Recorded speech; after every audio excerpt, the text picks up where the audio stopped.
Because here is the body with all these wires coming out from the main central nervous system or the spinal cord, and it's coming out through these bones called the vertebra stacked on top of each other. And these bones, in between them, all these nerves are coming out.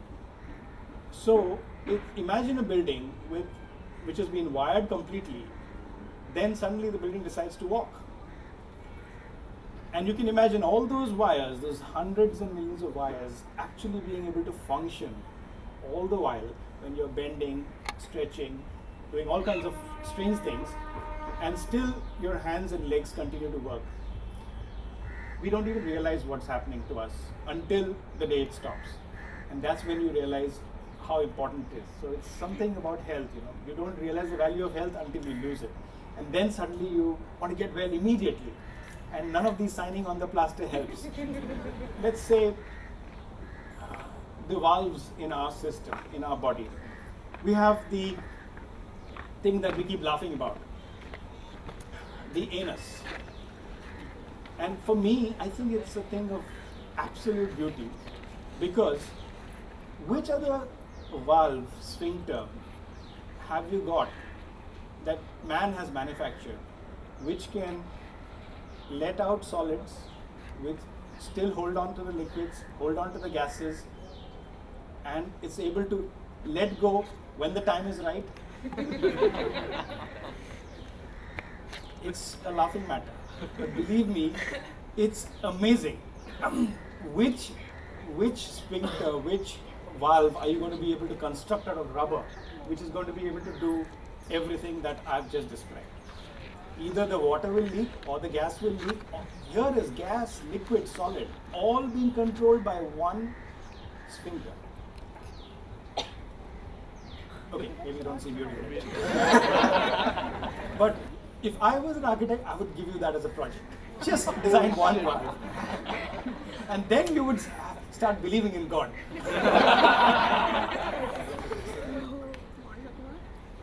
Now, something as simple as the plumbing system of the body, which is how you pass urine. To generate 1.5 liters to 2 liters of urine that you pass in one day, the kidneys have to process close to the tune of 250 liters of blood. So what the kidneys does is that it takes blood through the artery, sends it to the kidney, and kidneys break it up into smaller and smaller and smaller tributaries until it becomes so thin that the water from the blood is able to seep outside the blood vessel. So all of it is discharged. Then it goes through a similar set of very, very, very, very tiny tubules, and this, as in real terms, is at least a mile long. And then that all the stuff which you don't need is not reabsorbed back. Everything else is reabsorbed back into the system. So actually what the body does is throws everything out and then just keeps back what it has kept it needs. That's the magic of the kidneys.